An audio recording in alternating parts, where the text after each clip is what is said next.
I played a game that I actually like over the holidays. Sorry. I think it's perfectly fair to say that Batman has had a mixed history when it comes to video games. He had a few good to decent games on the NES, a few good to horrible games on the Super Nintendo and Sega Genesis, and pretty much everything from the PS1 onward has been mediocre at best, and strangle someone with a bat grapple line at worst. Batman had become a bit of a joke in video games. Every time a new game would come out, everybody would get so excited because it's freaking Batman! How could they screw that up? And then they'd screw it up. But all of that changed with Batman Arkham Asylum, which I think most people would agree was the first video game to get Batman right. The gameplay was almost perfectly balanced. The combat was simple and innovative, but still challenging because of the timing and reflexes involved. The stealth was fun, it allowed enough flexibility that you could screw up and not immediately die from it, and aside from excellent gameplay, the game just let you be Batman without getting bogged down in artificial limits that sank the earlier games. Your gadgets were all extremely useful and not restricted by ammo, the controls couldn't have been much simpler, so you were never wrestling with the game to get it to do what you wanted it to do. Plus, the game's atmosphere was perfect, nailing the dark tone that people have become accustomed to with Batman, and the story was compelling and largely devoid of plot holes, and next to the other Batman games I've played, that is a major accomplishment! Arkham Asylum set the world on fire, so when a sequel was announced, the hype was ridiculous. Expectations for Arkham City could not have been higher. And for once, not only did Arkham City meet the expectations, it blew them out of the water. The game picks up about a year after the first game. With Arkham Asylum trashed and beyond unusable, the mayor has seized half the city under eminent domain, walled it off as the super prison Arkham City, thrown every criminal in Gotham inside, and placed the mysterious Professor Hugo Strange as head of the prison. Strange has figured out Batman's secret identity, and he has Bruce Wayne arrested and thrown in the city, then announces that a mysterious Protocol 10 will be activated in 10 hours. Batman begins investigating Protocol 10, and he starts by checking out the Joker, who's dying after overdosing himself with Titan in the first game, and he poisons Batman with the same condition. And then you spend the entire rest of the game chasing down an antidote to the Titan poisoning. One slight problem I have with the game is that there are two stories running parallel to one another. You spend the bulk of the game chasing down the antidote and fighting the Joker, which takes you through fighting several of Batman's rogues gallery, with the whole Protocol 10 story just kind of peeking in every now and then. When you get to the end of the game, there are two endings. You fight Hugo Strange for a giant climax to resolve Plot A, and just when it feels like the game should be over, then you fight the Joker for a giant climax to end Plot B. There are two completely separate stories, and they don't really tie together until long after you've beaten the story, when you unlock patient interview tapes and learn pretty much everything in the Joker half of the plot was orchestrated in advance by Strange. It's not a major flaw in the game, the story is just spectacular. It just bothers me that Strange is the main villain of the story, and yet the guy only really shows up at the start and at the end. The script is also stellar, not a groaner line in the game off the top of my head, and it goes without saying that the voice acting is spectacular, including Mark Hamill's final performance as the Joker. Unless you count DC Universe Online. Manners cost nothing, Batman. A please wouldn't go amiss.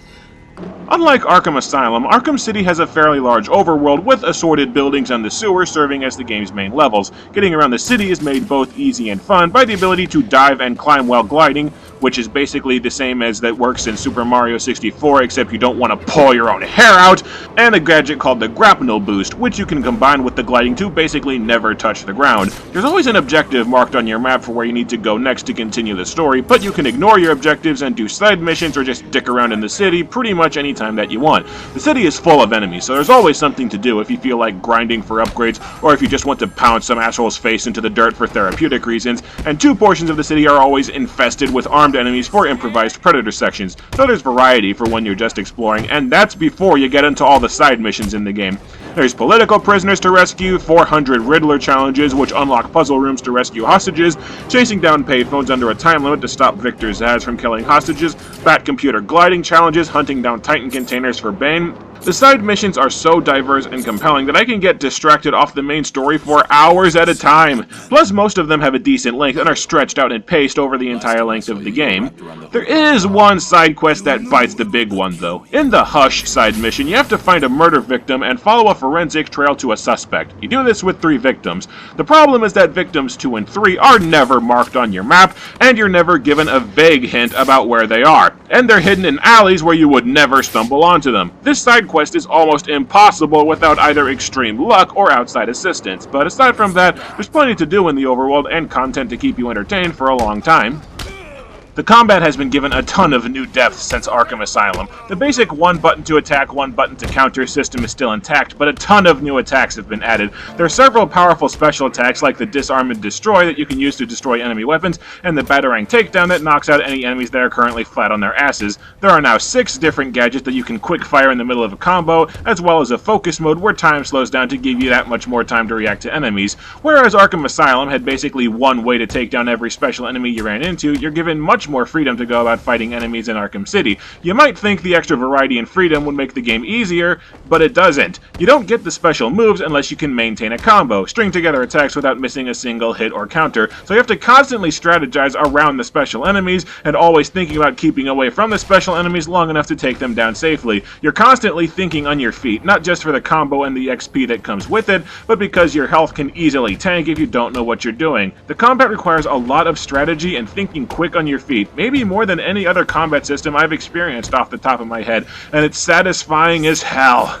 My only problem with the combat is the controls for the quickfire gadgets. Using most of the quickfire gadgets requires pressing the left shoulder button and one of the gamepad's face buttons, but the left shoulder button is also used to ready a gadget for normal use. If your timing is slightly off, instead of using the quickfire gadget, Batman just stands in the middle of the room holding up the last gadget you selected, which usually leads to taking a hit. This is especially true in the Solomon Grundy boss fight, which revolves entirely around using the quickfire explosive gel while dodging a ton of shit. The game only has a few boss fights, but the ones it has are terrific, except for one that we'll frickin' get to. And the Clayface boss fight really just makes me wonder how many grenades Batman got from Mr. Freeze. Pretty much everyone agrees that Mr. Freeze is the high point of the game. He can only be damaged through stealth takedowns, but each kind of takedown can only be used once. It really forces you to think on your feet and get creative. Mr. Freeze gets really challenging in the New Game Plus mode where you have to take him down 10 or 11 times. You quickly run out of takedowns and you have to start experimenting to figure out what the game will let you get away with. It's tough, but it's exhilarating. The new and improved gadgets give you a lot of extra freedom in the Predator maps too, but unlike the combat, the extra freedom that you're given in the Predator sections does make them a little too easy. See, you can use the Bat Claw to rip guns out of enemies' hands, use the Smoke Bomb to quickly escape or immediately set down stealth takedowns, the Remote Electrical Charge will stun enemies for a few seconds when fired, the Freeze Grenade will stun one enemy pretty much indefinitely, the Disruptor will disable guns and detonate mines, the latter of which instantly takes down enemies. With a few upgrades you can use the Line Launcher to make a tightrope and do inverted takedowns wherever you want. You see where I'm going with this? The gadgets almost make it too easy to take down enemies in the Predator sections, to the point that Arkham Origins, which is mechanically identical to Arkham City in many ways, requires you to clear a Predator encounter without using actual stealth maneuvers to reach one of the Predator ranks. It's not that the stealth is less fun. Clearing a room in a few minutes with a flurry of gadgets before the thugs know what hit them makes you feel like a total badass. It's just that once you figure out how overpowered your gadgets are, you throw caution to the wind and you can typically get away with it. Note that I said typically because you'll still get your ass kicked if you just charge in with no plan like a dumbass. The game is just really immersive, the story is compelling, the gameplay has had most of its flaws ironed out, and there's enough variety to the game that it doesn't even approach being boring. It's hard for me to explain what makes the game so good other than the simple fact that it doesn't screw up. Simple controls, innovative gameplay that rewards skill, reflexes, and resourcefulness, and an engrossing story and atmosphere. It's just a superbly designed game. I start playing and I get sucked in every time, and I don't stop playing until I'm done, damn it! I think the reason why Arkham Asylum and Arkham City defy the stigma attached to licensed games is that Rocksteady respects and loves the franchise. They put in the effort required to make a good product because they're not just making something to push out for profit. The level of detail in the game is astounding to me. There's a channel on YouTube dedicated to the Arkham games and tracking down all their Easter eggs and secrets, and they're still finding new stuff in Arkham City. There are Easter eggs and references to the Batman mythos everywhere. You've probably heard of the pregnancy test on the ground next to Harley's old outfit in the steel mill, and you probably found the fake bad ending in the third Catwoman segment. What you may not know is there's a backwards message from the Joker in said fake bad ending, that you can use the cryptographic sequencer to enter a boat and find a Scarecrow test subject, or if you backtrack immediately after fighting Ra's al Ghul, you run into Killer Croc in the sewers. You are not welcome here. There are even 3 hidden frequencies on the cryptographic sequencer that just repeats strings of numbers when you find them. They are supposed to translate them to letters, then they decode into secret messages from the Scarecrow. One of them is even encrypted using the Vigenère cipher, a cipher that doesn't even work unless you have the correct password. Seriously, the Vigenère cipher. Now you're just getting obscure. How do you expect people to figure that out? You want to know how much detail the game has put into it? The game has a glitch where quick throwing an absurd number of freeze grenades lets you rise outside of the city's borders. You can use this glitch to leave Arkham City and travel into Gotham City. The huge chunk of scenery that has no impact on the game outside of a background, they actually modeled it! You can glide through it! It's all low-res textures, but still, they actually fully modeled something that you're never even going to see! Now that's commitment! If you don't recognize the suit I'm using, I'm playing the Armored Edition on the Wii U. See, I originally played this game on the PC, and it was not friendly to a casual PC, if you catch my meaning. So when I got the Armored Edition, I hubristically started on the hard difficulty, and got my ass handed to me by the first group of enemies because I wasn't used to combat moving at its proper speed. Refreshingly for a console that gets screwed by most in the industry, the Armored Edition is mostly unchanged from the main version. The differences are minor and geared around the gamepad, besides the fact that it includes all of the DLC. Pulling up the upgrades menu, the map, or the Batcomputer database doesn't actually pause the game. You navigate those menus on the touchscreen while Batman stands still in the game. You'll notice all of the suits have a PDA on the forum to correlate with your touchscreen. The idea is to better emulate the feeling of being Batman. After all, Batman can't just stop time every time he needs to do research, but it really does nothing to change the way you play a game, because you're not going to pull up these menus and do research in the middle of a fight. One neat and underappreciated feature is that the gamepad's touchscreen always displays a map that you can scroll through and set waypoints as you're exploring the city. This is ridiculously convenient at the end of the game when you're chasing down side quests and Riddler challenges without having to pause constantly to look at the map. This whole gamepad itself is a Batman gadget thing goes so far that local surveillance, communications with Alfred and Oracle, and patient interview tapes do not play on the TV's audio, they play on the gamepad speakers. So if you ever wanted to shut up the radio chatter, now you can. That doesn't sound good.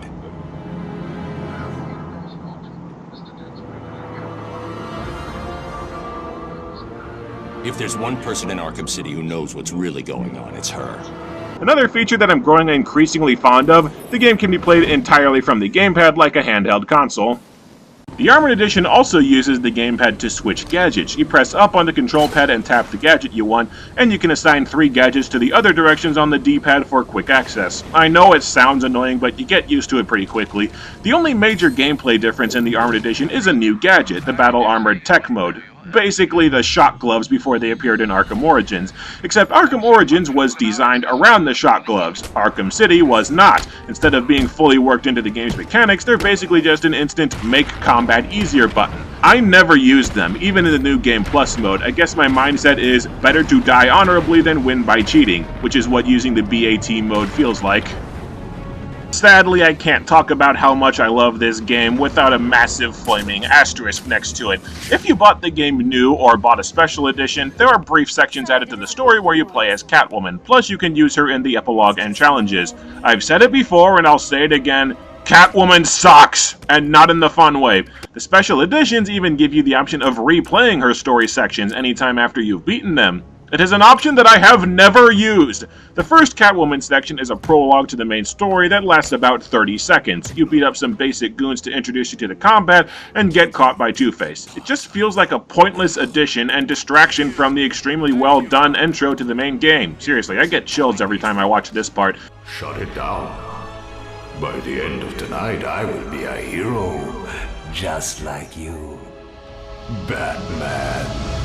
The second Catwoman section comes a little later when you sneak into Poison Ivy's lair for a boss fight. This section is fun enough, but it comes right after Batman has been captured by the Joker in the main game. You want this section to end as quickly as possible so you can get back to the main story.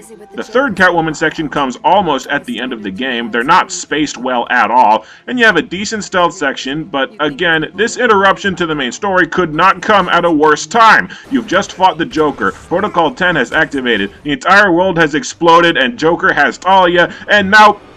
Are we not done yet, Ivy? You've got to be kidding me! We are really doing this now! Right now! The last thing that you want to do at this point is help Catwoman steal some stupid crap out of Strange's locker.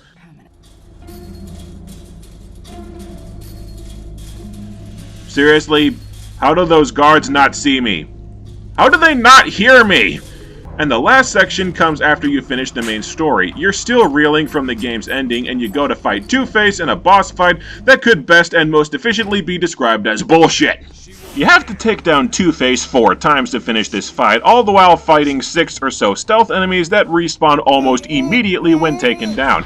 Two-Face moves and turns around constantly, and the spots where he camps can only be approached from 1 or 2 directions. Getting behind him for a stealth takedown just ain't happening. Because you'll never be alone in the room with Two-Face and he's almost never vulnerable to takedowns, all you can do is take down a few enemies around him, take a few pot shots at him, and run away before reinforcements arrive. Not only is it tedious, it's difficult because Catwoman has effectively 0 gadgets that are useful for stealth sections. If you get caught once, you're pretty much screwed. I have only ever beaten this fight with one strategy: run up to Two-Face, fight him until he falls down, knock him back flat on his ass when he gets up, and keep quick throwing caltrops to either side of this bridge to keep the goons away. Cheating is the only way I've been able to beat him, and you can't switch back to Batman and start working on the remaining side quests until after you've beaten him. This isn't optional DLC that you can skip over if you've got the Armored or Game of the Year editions. You're stuck having to do this. But in the name of gathering game footage for this review, I will try to beat it legitimately anyway.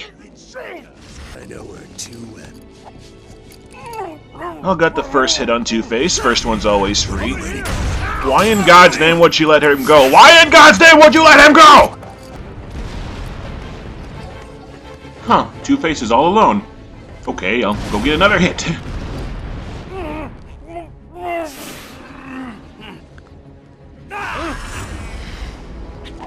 I really wish that she would do something a little speedier to get away from the bad guys than cartwheeling! What are you waiting? Yes, I am totally not here. Pay no attention to the rackety noise coming from the ceiling. Find the bitch.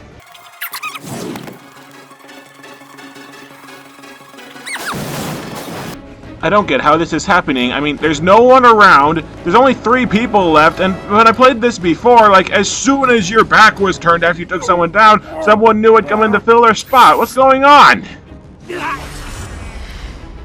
Crap, crap, crap, crap, crap, crap, crap, crap, crap, crap, crap, crap, crap, crap, crap! Dead end! Oh, I'm dead. I am so dead. I am so dead.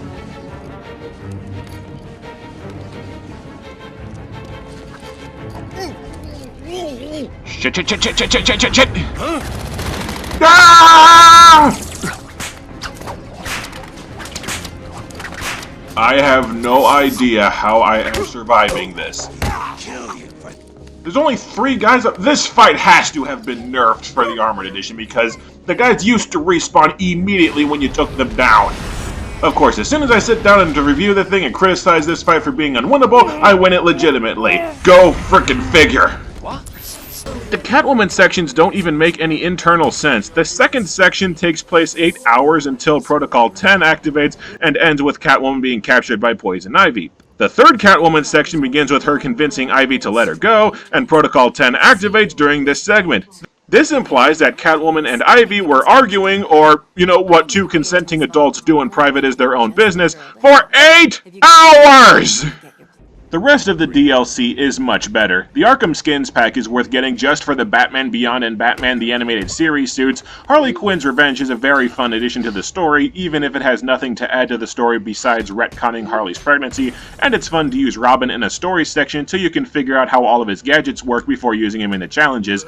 The only problem is that the Armored Edition has this really weird glitch where you can only play through Harley Quinn's Revenge once per save file, because after you try and play it once, the second time you play it, the game will just freeze and go back to the main menu at a certain point early in the stage. Luckily, you can just start a new file and access Harley Quinn's Revenge from the very outset, in case you feel like spoiling the entire story for yourself. You can also use Nightwing in the challenge maps, and he and Robin have their own unique sets of gadgets. It's fun to play as them for a little something different after the main game, but I wish you could play around with Nightwing's gadgets in a casual setting to find out how they work outside of a combat map where you're getting swamped by thugs, or a Predator map where messing up results in getting perforated with bullets. Batman Arkham City is one of my favorite games. Even setting aside the fanboy reaction of how faithful a representation of Batman it is, it's just a fun game. All of the game's primary mechanics, Catwoman accepted, are fun, and the story is well written and compelling enough to keep you engaged from start to finish, and I have no idea how they're going to top this game with Batman Arkham Knight, but I'll say this, I'm eager to find out. Even if I'm being forced to buy a frickin' PlayStation 4 if I want to play it because it'll never run on my PC, and there is no way in hell I'm buying an Xbox One after Microsoft tried to screw over all their customers with DRM to punish the people who have the nerve to not be able to afford brand new games and have to buy used because, God forbid, Microsoft not milk its customers for every penny that they can!